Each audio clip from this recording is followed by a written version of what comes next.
Hi guys, we're going to continue today talking about some of the stuff that's going on here. I don't really want to be on camera. My hair is pretty bad. The water here, there's problems with it, just like at other places that I have tried to rent. My hair is falling out. It doesn't wash properly. It doesn't feel right. It doesn't smell right. But what I'd like to talk about today is I did go and touch base with quite a few places up in Gloversville. There is my godmother's up there and her husband who are Jehovah's Witnesses. So I will continue to touch base about, growing up with this kind of abuse, the shunning, the excommunication, the kind of it's threaded throughout when you grow up and have these kinds of ties with abuse and blended families. It was with them.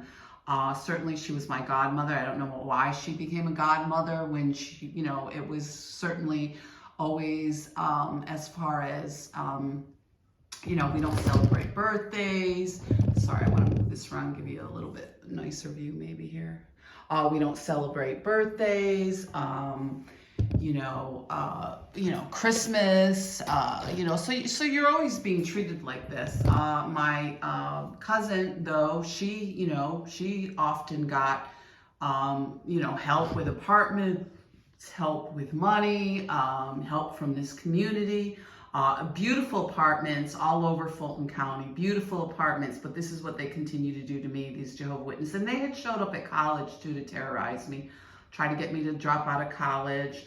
I rented an RV over on Bunker Hill Road. I had met some people in Broad Albin that were connected, it seems, with this terrorizing people in Fulton County also. On Bunker Hill Road, I rented an RV. This guy, Samuel, told me all about, he had a tiny home business. I get over there, he said he had a cabin, he built it, he was never there, it was 2-bedroom. I get over there, it's a mattress in a broken down RV. And the sheriffs were there too. They were starting the place on fire, they tainted my water, they ruined supplies that I had put over there so I could rent the RV. This Caitlin, his girlfriend, she's a Jehovah's Witness. I've seen her at the grocery store chatting up this Gina Megna, and her nephew is Sal Megna. He's a police officer, and his family has been terrorizing me for a long time, and it needs to stop. They made up a bunch of false allegations about me that I was denied assets in my divorce. They have ties with this Mr. Winters here, who's a police officer, and my neighbor up to my lake home, Mr. Doug Hopkins, that works for police. So you can see how the police are threaded throughout this. We have these police involved with these extremist groups. They were involved in some sort of sister wives thing with this Caitlin and Samuel. And we can get more into that with some of the trailer parks up there and some of the sects up there. And some of the extremist religious and ideas about women and children and these kinds of groups. So again, as you go and you look for housing, there's a sort of lockdown where nobody will speak to you, nobody will rent to you. And this went on when I was a kid, my cousin, always had to have the Barbie car. And if she didn't get the Barbie car right away, nobody was going to speak to you. And I'd have these witnesses, they'd come right up in the grocery store, shun, give you a dirty look to know that this whole group was against you. You go to a store, you go somewhere to do something, and these people will show up. They'll knock on your door, they'll, smear campaign. And this has been going on since I was a child, and it can be innocuous things. And there was other children at the Kingdom Hall that were being abused also that I can get into, but I don't want to tell their story. This continues to go on in Fulton County. They continue to have problems there with drug use and various other things. When they locked me up for a broken string of Christmas light, I met quite a few women engaged in prostitution in the Gloversville area of Fulton County. Most of it was just not women wanting to provide love for these guys that talk about how they need love. Most of these guys are married.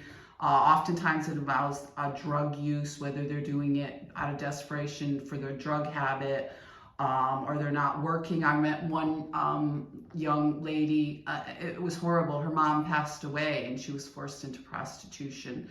So I don't support prostitution. It's paid rape as far as I'm concerned, but we do have a large demand here. These sheriffs follow my mother around, protecting her, and these extremist swinger perverted clubs that continue up there, and they have since I was a kid. So we have a lot to talk about. I will continue raising awareness, and we'll talk about housing. We'll talk about these religious sects that continue up there.